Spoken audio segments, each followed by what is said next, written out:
My first customer brings me 2 Chicago cutleries.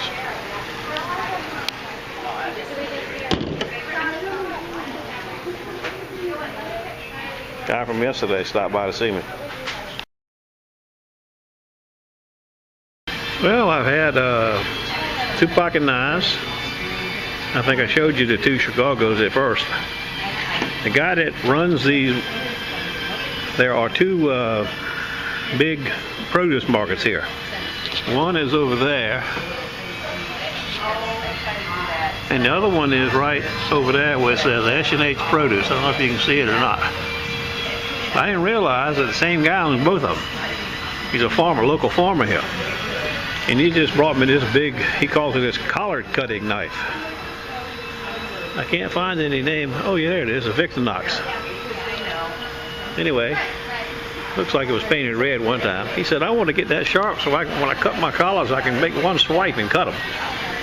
Well, I take this to the Cali. This won't see the wicked edge, but the Cali will see it. She'll get so sharp with them high grit belts and low grit belts I got from Doug Rising that it'd be so sharp, it's scary sharp, as everybody would say. She's got a kind of a deep angle on her now. She'll shape right up good. And then be scary. Stand by. Somebody's calling me.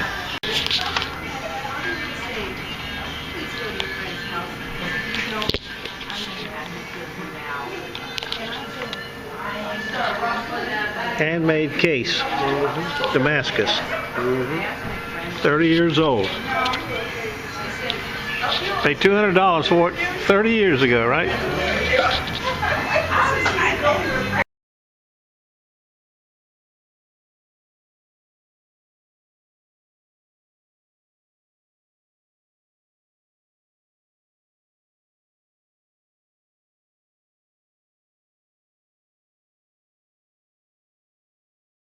I guess it's going to be a Ken Onion kind of day.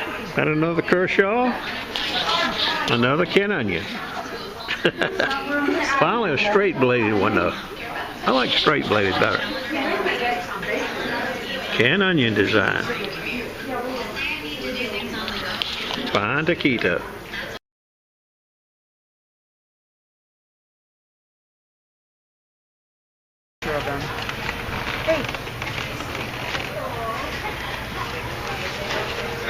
I don't know.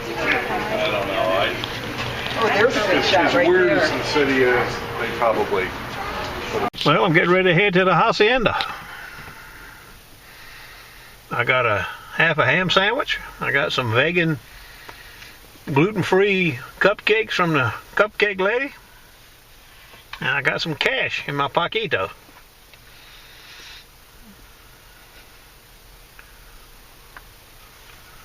I just got to decide whether I'm coming back tomorrow or not. See you later.